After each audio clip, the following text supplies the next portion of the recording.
Para a gente poder entrar agora no guarda-roupa e sair lá em Nárnia. Olha Deus, Deus vai falar hoje grandemente.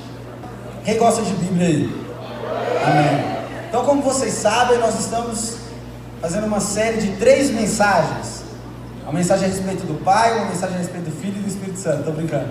Nós estamos falando de uma tríade de mensagem a respeito do que aprendemos com as Crônicas de Nárnia. Todo mundo conhece o autor das Crônicas de Nárnia? C.S. Lewis, né?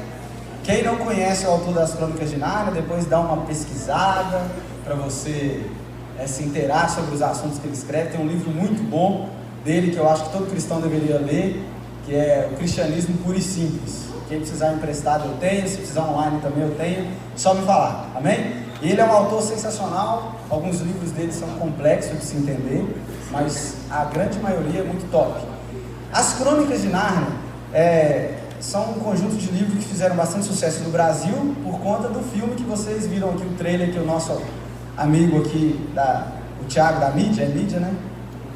Comunicação, fez, elaborou, deu uma impressão de cinema, não deu? Suspense, assim, na hora que o Aslan rugiu, eu arrepiei todo aqui, falei, meu Deus, o que é isso? Abram lá a Bíblia de vocês em Hebreus, capítulo 12, nós vamos ler do versículo 11 ao 14.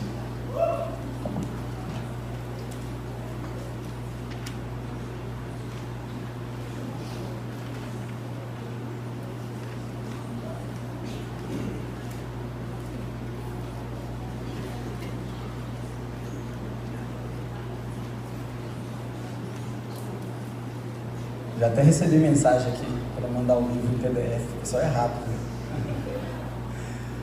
Todo mundo achou, gente? Quem não achou, tem aqui também, ó. Eu vou ler na versão NVI, porque eu não sou igual o Hudson que lê essas versões hereges, não, tá? Vamos ler a versão mais tradicional. Nenhuma disciplina parece ser motivo de alegria no momento, mas sim de tristeza. Mais tarde, porém, produz fruto de justiça e paz para aqueles que por ela foram exercitados. Portanto, fortaleçam as mãos enfraquecidas e os joelhos vacilantes. Façam caminhos retos para os seus pés, para que o manco não se desvie, mas antes seja curado. Isso aqui eu não consegui ler aqui não, peraí. Esforcem-se para viver em paz com todos e para serem santos. Sem santidade ninguém verá. Conhece, né? Que lindo. Então, essa carta é a carta de Paulo aos Hebreus, não é? Só os seminaristas que sorriem com essas piadinhas idiotas, mas enfim. Gente, a carta aos Hebreus, nós não sabemos de fato quem é o autor. Existe assim, teólogos inteligentes e respeitados que afirmam que é Paulo, pela característica, pelo conhecimento, mas também existem teólogos muito respeitados que dizem ao certo não saber quem é o autor. Como a carta não fala, você pode ler ela toda, não vai citar quem é o autor, não tem a saudação, então eu prefiro ficar do lado daqueles que não afirmam com certeza, porque você dizer algo na Bíblia que ela mesma não diz, acho que é muito grave a gente fazer isso, né? A gente acrescentar, fazer acréscimos. Mas enfim, nós não sabemos então quem é o autor da carta aos Hebreus, mas a gente tem algumas pistas, não tem uma assinatura, é difícil falar que é Paulo, por quê? Todas as cartas de Paulo, ela é muito bem, o Igor Miguel, pastor da Igreja Esperança, ele costuma dizer que as cartas de Paulo é um conjunto de arquivos zipados, é uma conversa de nerd, né? Um arquivo em RAR, assim, quando está compactado, condensado. E à medida que você vai lendo, você vai descompactando. Então é uma série de coisas que você acha que não tem nexo, mas depois, ao final, quando você junta tudo, forma uma carta. Ele começa sempre saudando, se apresentando, dizendo quem ele é. De repente ele dá um histórico da igreja a qual ele está escrevendo. A partir daquele momento ele começa a narrar as dificuldades e trazer uma solução. E após o final ele vai fazer a despedida de praxe, ele saúda aqueles que ele está endereçando a carta e depois termina como o famoso graça e paz do Senhor Jesus Cristo, graças a Deus por nosso Senhor e Salvador Jesus Cristo. Em Hebreus a gente não tem isso, Hebreus não começa assim, mas a gente tem uma forma de escrita do grego antigo muito culta, por isso que alguns escritores, teólogos atribuem a Paulo. a forma de escrever. Só que você perceber, tem algumas palavras assim que Paulo não costumava usar. Paulo ele era muito categórico no que ele ia falar. Por exemplo, tem algumas coisas que você só vai achar nos escritos de Paulo: multiforme graça de Deus. Ninguém mais usa essa palavra. E aí você fala assim, Paulo está gastando, né? Está usando essa palavra porque ele quer aparecer. Mas não, quando você vai ver o contexto dele dizer multiforme, você começa a entender que Paulo ele era cirúrgico, e até porque naquela época escrever custava muito caro. Então você não podia se dar o luxo de jogar papel e a tinta fora, né? Você tinha que ser cirúrgico no que você estava fazendo. Não é igual hoje, que eu erro, vou lá, deleto no Word e faço de novo em poucos minutos. Mas enfim, quem escreveu Hebreus, ele conhecia muito bem a lei mosaica, porque se você ler os capítulos anteriores, ele vai falar assim pontualmente tudo a respeito de sacrifício, vai falar pontualmente tudo a respeito do ofício do sacerdote, da linhagem de Israel. Então você percebe que era alguém que conhecia muito bem a nação de Israel. Não à toa o título é a carta aos Hebreus, né? Ele também era alguém que conhecia Timóteo, porque ele cita no capítulo 13, ele cita Timóteo. E aí, por isso algumas pessoas também falam que é Paulo que colocou Timóteo no ministério pastoral, né? E provavelmente essa carta foi escrita em 70, antes de 70, assim, depois de Cristo, porque ele cita o templo construído, e depois de 70 o templo ele foi destruído. Então provavelmente o templo estava inteiro, porque o autor cita isso aqui. Então a gente já tem assim um panorama geral da carta aos Hebreus. Você saiu daqui PhD, amém? Então foi Paulo que construiu? Ó, que escreveu? Construiu o templo, né? Foi Paulo que escreveu? Não, né? Então não afirme isso aí, pelo amor de Deus. Vamos falar do capítulo inteiro para eu não sair do contexto aqui e vocês não saírem viajando na minha mente. O capítulo 12, ele fala de disciplina, que é o que eu li para vocês nos versículos 11, 12, 13 e 14. Mas anteriormente a isso, se você quiser meditar em casa, agora não, porque a gente não tem tempo e eu vou precisar da sua atenção. Nesses versículos anteriores, ele começa dizendo a respeito do ânimo para o povo hebreu, para aquele cristão hebreu que estava desanimado. E ele fala da luta contra o pecado. E aí tem um versículo, se eu não me engano é o versículo 2, é muito interessante, que fala assim: vocês não podem desanimar, porque ainda vocês não lutaram contra o pecado a ponto de derramar o seu próprio sangue. Isso é muito forte, né? Então ele está trazendo uma mensagem de luta. Você tem que lutar, você precisa perseverar. Após ele dizer isso, ele vai falar que o nosso alvo, o nosso referencial de luta contra o pecado e de obtenção de força nessa luta diária é Jesus Cristo. Ele diz: olha, vocês precisam olhar para Cristo. E aí ele faz um paralelo, até parece com o versículo que Paulo utiliza aqui. O fato de Cristo ser igual a Deus, ele não considerou algo sobre o qual ele deveria se apegar. Ele se esvaziou, veio à nossa terra em forma de homem e morreu em nosso lugar. Ele diz que Jesus, sendo Deus, ele veio até essa terra, ele morreu no nosso lugar, e nós devemos seguir o exemplo dele, que deu a própria vida, ou seja, lutou pelo nosso pecado, e nós agora vamos lutar por esse pecado, uma vida em disciplina. E aí ele cita a disciplina, traçando um paralelo antes de entrar nesse texto, a disciplina dos pais com os seus filhos. Ele fala: olha, se o nosso pai, que foi uma disciplina temporária, porque logo a gente alcança a maioridade e não precisa mais da correção dos pais, mas se os nossos pais, que temporariamente, porque nos amam, eles nos disciplinam, quanto mais Deus, que é o nosso Pai Celestial. E aí ele diz que se você não foi corrigido pelo seu pai, se o seu pai não te disciplinou, é porque você não era um filho legítimo, você é um filho ilegítimo, porque somente um filho ilegítimo não obtinha o amor do pai. E aí ele está querendo dizer aqui, generalizado mesmo, ele está falando: se você é filho de Deus, Deus está te corrigindo. Agora, se Deus não te corrige, é porque você não é filho de Deus, você é um filho ilegítimo. Você está aqui no rebanho, mas você não é ovelha, talvez você é um cabritinho. Então, já a primeira mensagem para você, querido: se você está sendo disciplinado por Deus, fique alegre, porque você é filho.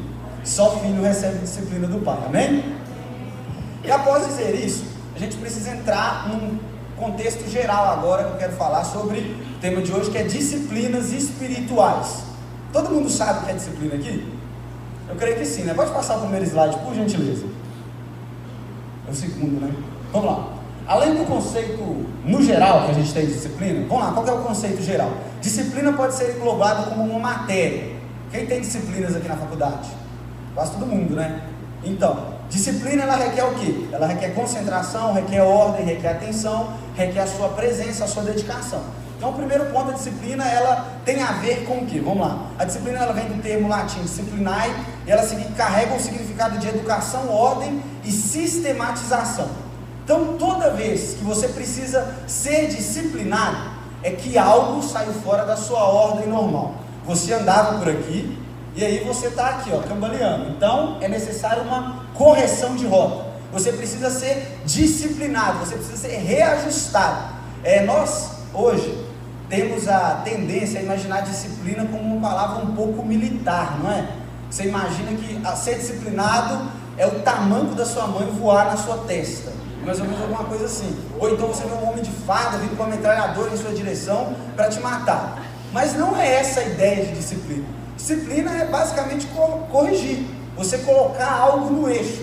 E todos nós aqui, na nossa vida cotidiana, precisamos de disciplina diariamente, não é verdade? Para acordar, você não precisa se disciplinar para acordar todos os dias cedo para ir trabalhar? Ou todo mundo aqui assim é um anjo, assim. Segunda-feira, por exemplo, amanhã, você já acorda montado no Espírito Santo. É hoje, Jesus, essa semana vai ser maravilhosa. Geralmente, eu não sei por que somos assim, mas a segunda-feira a gente acorda com um pessimismo a respeito da vida. Nada vai dar certo essa semana, misericórdia. Eu às vezes estou montando um devocional, né? Eu já vou fazendo um devocional dando pancada, eu falo assim, não gente, eu tenho que mudar, porque se eu mandar um devocional para a galera batendo na segunda-feira, a pessoa já não aguenta, chega na quarta, ela já quer desviar da igreja, já começa a apanhar na segunda-feira. Mas geralmente nós somos assim, e nós precisamos nos disciplinar, comer no horário, alimentação, você precisa se disciplinar. Isso é algo que estamos na nossa vida ordinária. Mas além dessa disciplina no geral, a gente tem também as chamadas disciplinas espirituais, que são ações que você encontra nas Sagradas Escrituras, está aí na sua Bíblia, e que promovem crescimento espiritual naqueles que acreditam no Evangelho de Jesus Cristo. Essas disciplinas, na verdade, são hábitos que refletem a devoção, hábitos que tornam-se experiências cristãs, são práticas diárias e habituais de adoração e santificação. Então vamos lá, eu vou citar pelo menos 4 aqui, talvez você vai narrar mais na sua mente aí. Mas a gente tem como disciplina espiritual leitura bíblica, a gente tem como disciplina espiritual oração, a gente tem como disciplina espiritual jejum, a gente tem como disciplina espiritual, vamos colocar, adoração. Amém? Todo mundo aqui faz isso diariamente? Amém? Gente, não mente não, pelo amor de Deus. Vou falar por mim, porque eu não posso falar por vocês. Graças a Deus quem faz todo dia, e eu oro para que você continue. Eu sou muito vagabundo, eu não faço todo dia. Estou confessando aqui que o Hudson no sermão passado ele bateu demais na gente. Eu não faço todo dia, mas eu preciso melhorar e fazer todo dia. E a gente precisa ter a concepção do que é uma disciplina. Uma disciplina é ajustar a nossa rota, correto? Na fé cristã, eu já disse aqui em um sermão, eu não vou me lembrar qual, se eu não me engano, foi alguma coisa a ver com religiosidade nociva que eu falei. Que a fé cristã, ela não é uma religião. A fé cristã é um relacionamento. Amém? Amém. E todo relacionamento, você precisa fazer o que com ele? Cultivar, não é verdade? Um relacionamento, você precisa estreitar, você precisa, lá está como se fosse uma planta, você precisa trocar a terra, você precisa regar, você precisa esperar as estações, você precisa esperar a planta crescer, colher os frutos no tempo certo, podar no tempo certo. Um relacionamento é isso, amém? Pode passar o próximo slide, por favor. E como a fé cristã é um relacionamento, eu preciso que você entenda o seguinte: Deus, Ele está completamente acessível para você. Deus, Ele não é um Deus distante, Ele é um Deus perto. Inclusive Ele mora dentro de você. Isso foi cantado hoje aqui, e isso é algo lindo. Eu acho que às vezes a gente perde essa noção de que Deus habita dentro de nós. Então assim, não há nada, entenda isso, não há nada que você faça na sua vida, pode ser aquele pecado mais cabuloso, isso não faz Deus afastar de você. Deus permanece perto, só que somos nós que nos afastamos dele. Vamos lá, Gênesis, quem lembra de Adão e Eva? Adão e Eva estavam bonitinho, a Bíblia diz que Deus caminhava com ele na viração do dia, era uma coisa linda, e aí de repente eles pecaram. O que eles fizeram? Se esconderam. E aí o que Deus teve que fazer? Adão, onde estás? Adão, cadê você? E aí Deus foi à procura, e aí Deus achou, e aí Deus disciplinou, corrigiu, falou: agora você vai arcar com as consequências. Quem lembra de Abraão? Deus deu uma promessa para Abraão: olha, Abraão, sai da sua tenda, da sua parentela, vai para a terra que eu vou te mostrar, e você vai ser pai de uma grande nação. E Abraão foi. E aí, dentre as ordenanças que Deus deu para Abraão, incluía não descer ao Egito. E aí o que Abraão fez? Desceu ao Egito. Deus se afastou dele? Quem que se afastou de Deus? Abraão. Então, no caso de um relacionamento, nunca é Deus que se afasta da gente. Sempre somos nós que nos afastamos de Deus. E o que é incrível é que Deus insistentemente, Ele vai atrás. Ele vai te procurar. Vai falar: o Hudson de novo, eu falei que não era para fazer, e lá vai ele fazer. E aí vai atrás, e pega o Hudson, e fala, até que uma hora ele ouve e presta atenção. E aí o que Deus quer trazer para a gente hoje? Até quando Deus vai ter que ficar procurando a gente, e a gente não vai fazer o contrário? Seremos nós que vamos procurar Deus. Até quando pecarmos, vamos nos afastar, ao invés de nos aproximar para pedir perdão? A disciplina espiritual, ela vem para nos ensinar isso.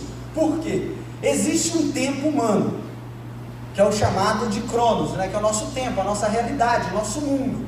E Deus, ele é completamente expansivo, ele é fora desse mundo aqui. Deus não tem nascimento e ele não tem fim, ele existe eternamente. O tempo, nós estamos presos no tempo, Deus não. Eu sei quando começa a segunda-feira e quando ela termina. Deus não tem dia, noite. Para Deus não existe tempo, não existe essa prisão. Então quando a gente fala tempo de Deus, o chamado Kairos, Deus não se inclui num tempo. Existe um universo paralelo que é o universo de Deus. Só que nós estamos tão presos nessa rotina que nós precisamos alinhar o que está aqui na terra com a vontade de Deus. Eu fiz um estudo na célula certa vez, e a querida irmã Selma, ela citou uma palavra assim que eu gravei no meu coração, né? É abrir uma janela no céu, para você alinhar a vontade de Deus com a sua vontade, para você caminhar em conjunto. Lembra do relacionamento que eu citei? Está caminhando você e sua namorada, você e seu amigo, você e sua mãe para um lugar. E aí vocês têm um destino em comum, mas chega em uma encruzilhada, a pessoa que está do seu lado de mão dada fala: não, por aqui é mais perto. Aí você fala: não, no Waze diz que é por aqui. E aí fica aqui, ó. Não está alinhado o caminho. Não existe um trajeto alinhado. É mais ou menos isso. Deus fala: vamos trilhar junto Afonso Pena até o final. Aí todo mundo tá indo bonitinho. Aí de repente chega na Amazônia, você quebra a direita. Deus, oh meu Deus, eu vou dar o retorno aqui para buscar o meu filho lá. É isso. As disciplinas espirituais, elas nos alinham para uma vida plena na vontade de Deus. É você alinhar o seu tempo ao tempo de Deus. E isso é muito complicado, porque a gente não tem esse hábito. A vontade de Deus nunca é boa, perfeita e agradável. Ela é depois que você se arrebentou todo, não quis ouvir, está todo machucado. Aí você fala: ai Senhor, a sua vontade é perfeita para a minha vida, vem aqui, deixa eu te dar um cheiro, eu preciso do Senhor. Não é verdade? Mas vamos lá. Vou citar um texto aqui que diz muito bem disso. As Crônicas de Nárnia. Vamos entrar em Nárnia. Você estava ansioso para entrar em Nárnia, né? Esse menino fala demais e não chega em Nárnia logo. Eu li o livro todo e não fala de Nárnia. Vamos lá, o quarto livro da série, que é As Crônicas de Nárnia e o Príncipe Caspian. Quem viu o filme aqui? Oh, glória! O pessoal está vendo o filme. Então, gente, na próxima mensagem, vejam os 3 filmes, para ficar mais tranquilo assim. O Hudson vai se comprometer a pregar somente os livros que tem filme, tá? Para você não ficar perdido no assunto, tá bem, Hudson? E eu vou fazer isso hoje, eu já me comprometi. Após, vamos lá, Lúcia voltar para Ásia, para Nárnia, no Príncipe Caspian, o livro, que é o quarto livro da série. 1 ano que ela não tinha um encontro com Aslan. E aí de repente ela no bosque, não sei se vocês vão se lembrar dessa cena, ela encontra com Aslan. Eu vou narrar aqui para você como o C.S. Lewis descreveu esse encontro da Lúcia com Aslan. Lúcia chega para Aslan e diz: Aslan, como você está grande? Ele responde: é porque você está mais crescida, meu bem. E aí ela questiona: e você não? Aslan responde: eu não, mas à medida que você for crescendo, eu parecerei maior aos seus olhos. Isso assim é algo sensacional. Só coloquei o finalzinho ali, ó. À medida que você for crescendo, eu parecerei maior aos seus olhos. Vemos nesse texto que não é Aslan quem cresce, mas sim Lúcia. Isso aqui traz assim uma conotação espiritual para a nossa vida que é muito forte. Nós temos a tendência, quando você olha assim, um avião no céu, o avião não é pequenininho? Não é? Só que à medida que você vai se aproximando desse avião, você já foi no aeroporto lá em Confins e viu o tamanho de um Boeing, sei lá o que, 13-0A, 77, sei lá. Já viu o tamanho que é o avião? E aí você repara e fala assim: gente, mas não é possível que um boi desse aqui no céu fica daquele tamanhozinho. O avião deixou de ser grande? A diferença é a distância que estamos vendo. Então, à medida que você se aproxima, não é que o avião está grande, é que você está chegando perto e você está vendo o tamanho dele. E quando você pratica as disciplinas espirituais, o que acontece é um crescimento. Por exemplo, eu sei que vocês não vão reparar isso, mas eu preciso fazer isso para minha autoestima. Eu estou malhando. Não entendi o motivo de sorriso. Vocês estão rindo por quê, gente? Eu estou malhando, eu não sei se você percebeu, entendeu? Mas eu estou muito forte. E a minha esposa sabe, eu chego da academia, eu fico lá parado no espelho, porque a academia parece que faz isso com as pessoas, né? Você precisa de um espelho para se olhar. Parece que tem um demônio lá na academia, que você tem que olhar para você. Aí eu fico olhando e falo: amor, olha como eu emagreci. Ela: não, nada. Nossa, obrigado pela sua sinceridade. Mas a função do exercício é nos fazer crescer. Então veja, disciplina não é um exercício? Então quando você se disciplina, você necessariamente, ao se disciplinar, precisa crescer. Vamos citar pelo menos 2 disciplinas básicas aqui. Todo mundo, ao acordar, escova os dentes? Então é uma disciplina ordinária da sua vida, não é? Você se lembra quando você era criança e não gostava de escovar os dentes? Não é? Hoje você tem prazer em escovar? Alguns não, né? Mas a maioria sim. Por exemplo, eu não gosto muito de tomar banho, tô brincando, gente. Eu gosto de tomar banho, mas de vez em quando a gente dá uns tumé, né? Tá muito frio, aí você: não toma banho não. Aí você chega na cama, sua esposa pergunta assim: você tomou banho, amor? Aí eu também. Ela sai passando, não vai mentir não. Fala: meu Deus. Aí eu levanto e tem que tomar banho. Mas enfim, é uma disciplina espiritual, uma disciplina ordinária, que a gente tem que praticar todos os dias. Todo dia a gente escova o dente, não é verdade? Todo dia a gente toma banho, não é verdade? Por que fazemos isso? Porque entendemos que escovar o dente é necessário. Porque senão o seu dente vai apodrecer e vai cair, você vai ficar banguelo, não é? Por isso que a gente pratica essas disciplinas. Assim que a gente toma banho também, senão você vai ficar fedendo, ninguém vai aguentar ficar perto de você. As disciplinas são isso. Você ora porque você entende a necessidade da oração. Você lê a Bíblia por isso também. Só que o que acontece? Nós damos tanto valor para escovar o dente, porque nós nos importamos com as consequências que a ausência da escovação bucal pode causar. Mas nós não damos importância para a oração e por isso não oramos. Porque você não entendeu que a oração, que a leitura da palavra, que a meditação, que o jejum é importante na sua vida. Porque um dia que você entender a realidade disso, para o seu crescimento espiritual, você vai praticar, porque você sabe da consequência. E aí é o que acontece com ela. Olha só, vamos relembrar em Hebreus, está dizendo lá no 12:11: nenhuma disciplina parece ser motivo de alegria no momento, mas sim de tristeza. Mais tarde, porém, produz fruto de justiça e paz para aqueles que por ela foram exercitados. O exercício espiritual nos faz crescer em Cristo. E à medida que crescemos, o próprio Deus se torna maior aos nossos olhos. Não foi Deus quem cresceu ou se tornou maior, mas sim a nossa percepção da grandeza dele. Toda vez que você cresce espiritualmente, você começa a perceber o tamanho de Deus na sua vida e a importância da presença dele na sua vida. Só que quando você negligencia as disciplinas espirituais, você vai atrofiar espiritualmente. E o primeiro sintoma disso é morrer na fé, você ter desânimo. Então entenda que a disciplina é uma batalha diária, é o que você tem que lutar. Nessa parte do livro, quando a Lúcia ela encontra a Asla, eles estavam indo por um caminho ao qual a Asla não mandou eles prosseguirem. E aí nesse caminho, a Asla foi até o encontro dela, encontrou ela e ainda falou essa palavra maravilhosa com ela. Então nós precisamos entender que a maioria das nossas tentativas em praticar as disciplinas espirituais, elas vão o quê? Fracassar. Por quê? Nós somos inconstantes, não é verdade? Mas precisamos perceber também que Deus ele é rápido em nos perdoar, em nos capacitar para vencer no outro dia.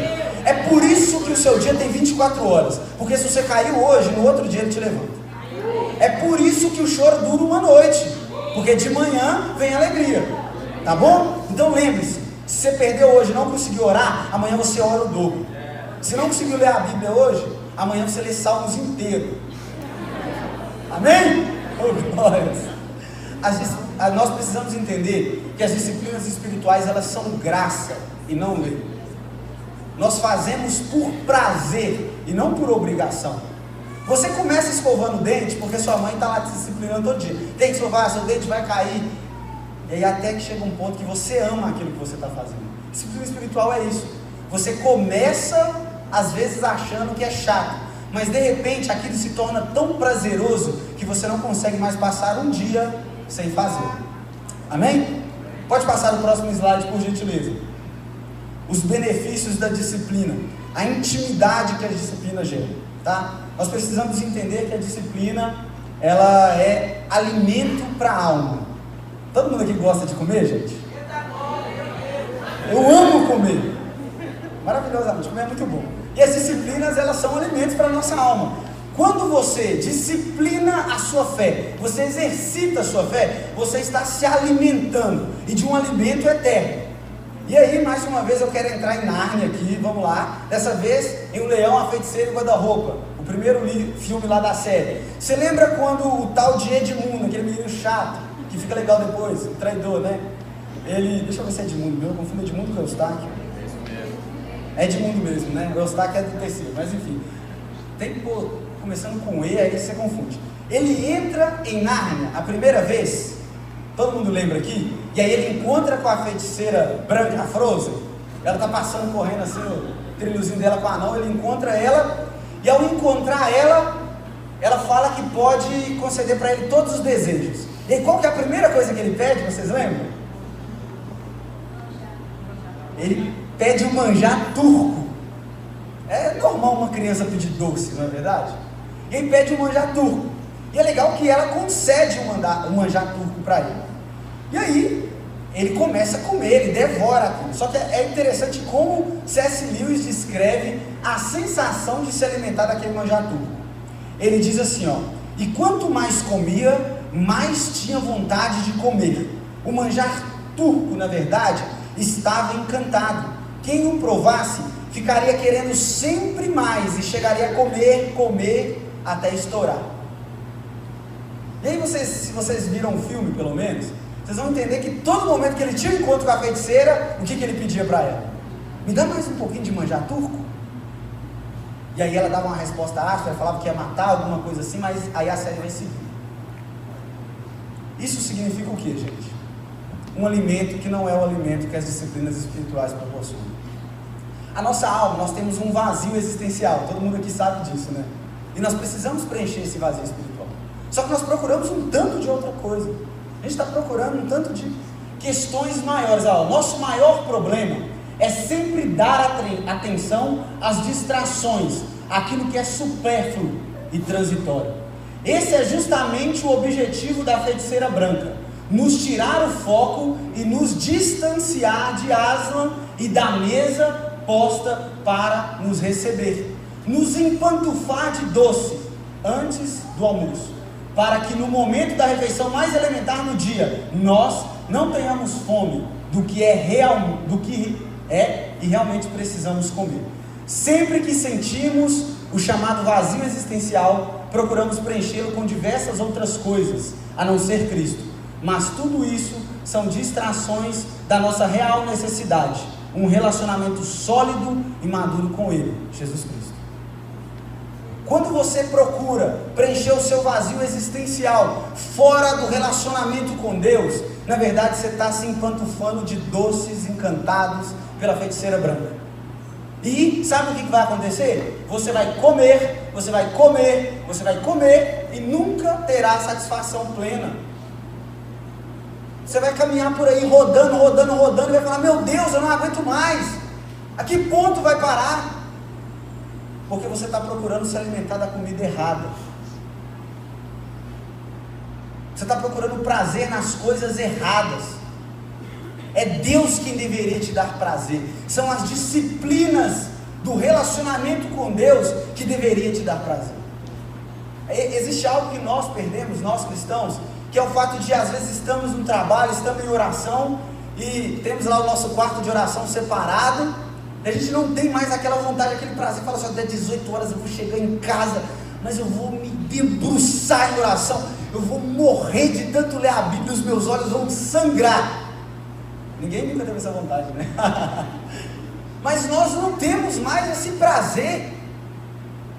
Parece que nós caminhamos aleatoriamente a Deus. Parece que Deus está trilhando um caminho e nós estamos em Nárnia, no mau sentido, voando. Aslan está no mesmo lugar onde sempre esteve, só que nós preferimos parar para ouvir a feiticeira branca, para comer o que ela tem para nos oferecer. Será que o diabo tem oferecido manjar turco para você e você tem se deleitado no manjar que ele tem oferecido?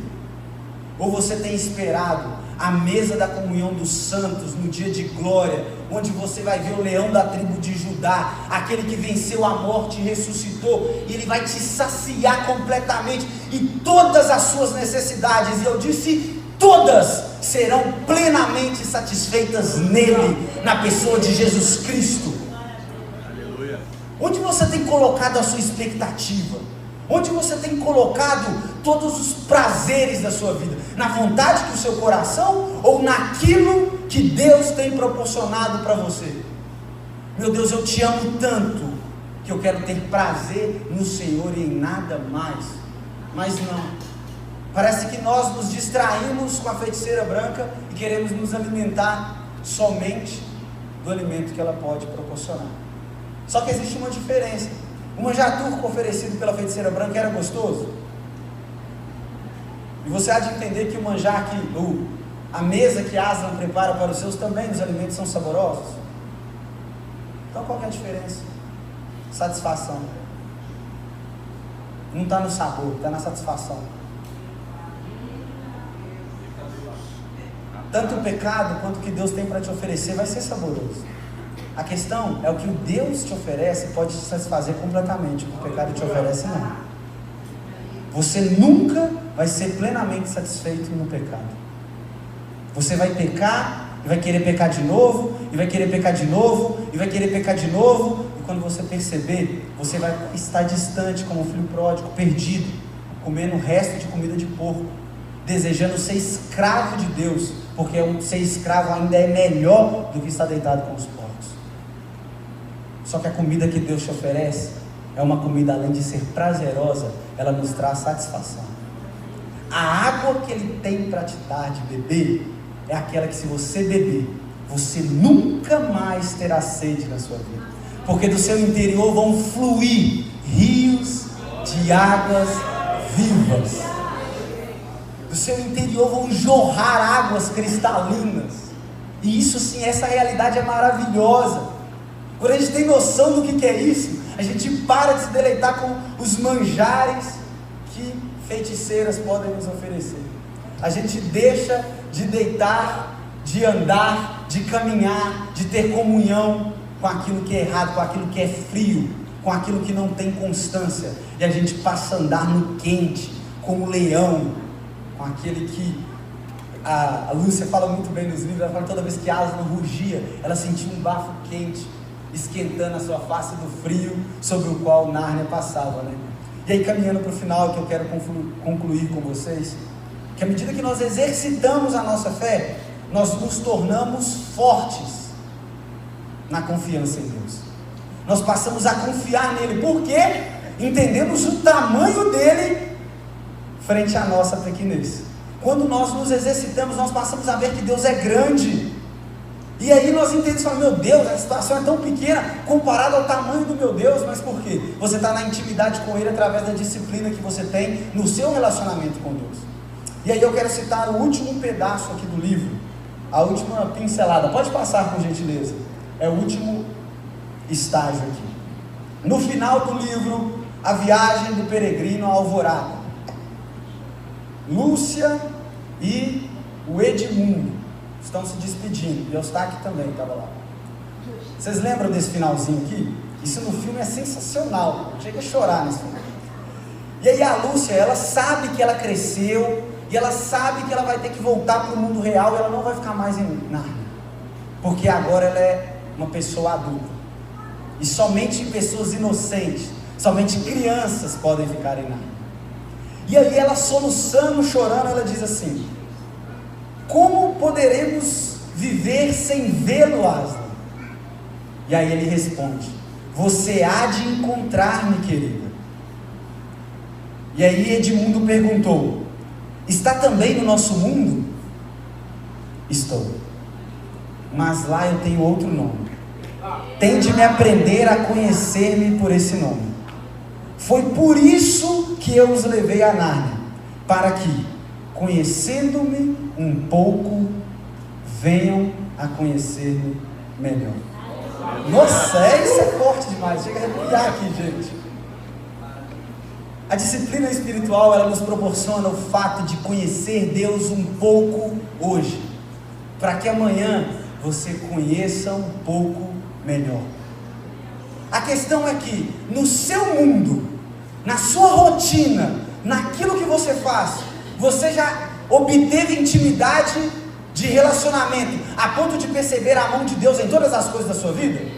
Ou não? Você ainda vive na reclamação de que: será que o Senhor não me vê? Será que o Senhor não me ouve? Até quando, Senhor, o Senhor não vai fazer algo?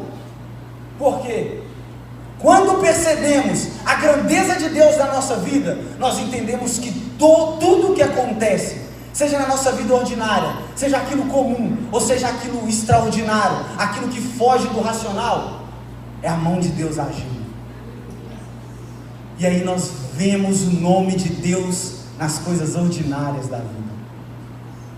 À medida que exercitamos a fé, nos tornaremos fortes na confiança em Deus, aprendendo a reconhecê-lo nas situações diárias da nossa rotina.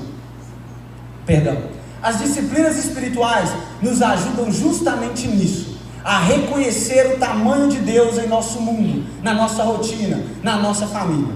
Estreite o laço de amizade entre você e Deus, mergulhe no relacionamento com Ele, sem reservas. E o primeiro passo para isso é a prática das disciplinas espirituais.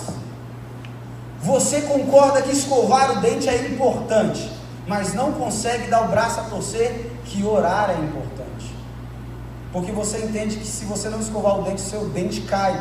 Só que você não percebe que se você não conversar com Deus, a sua vida espiritual cai. Até quando eu vou dar mais importância para tomar um banho, para escovar um dente, para almoçar no horário correto, do que nas disciplinas espirituais com Deus? Até que ponto eu vou deixar o meu relacionamento com Deus ser o último das coisas que eu tenho no meu organograma diário? Até quando Deus não está inserido na minha agenda? Porque tudo é mais importante. Eu tenho certeza que se eu levasse o meu casamento como eu levo a minha vida com Deus, hoje eu e minha esposa estaremos divorciados. Porque quantas vezes Deus já me incomodou para fazer algo e eu relutei e não quis fazer? Quantas vezes Deus já me incomodou para orar, para pedir ajuda, para confessar pecado, para pedir perdão, e eu relutei por orgulho? São inúmeras vezes. Só que, a despeito da minha infidelidade, Ele permanece fiel. E é na fidelidade dEle que existe um recomeço para que eu e você nos aproximemos e nos relacionemos com Ele. Jesus Cristo quer se relacionar com você. O Pai, Filho e Espírito Santo, a Trindade Santa, que habitam em luz inacessível, querem se relacionar conosco.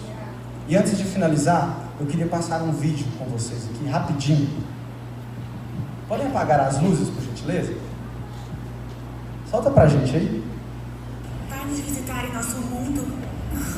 Vou ficar vigiando vocês sempre. Como? Em seu mundo, eu tenho outro nome. Devem aprender a me reconhecer nele. Foi para isso que foram trazidos a Nárnia. Tendo me conhecido um pouco aqui, podem me reconhecer melhor lá. Vamos voltar a nos ver? Vamos, querida. Um dia. Vai nos visitar em nosso mundo. E aí? Você acha que Ele vai te visitar no seu mundo? Você acha que vai voltar a ver Ele um dia? Por que você não faz esse dia hoje?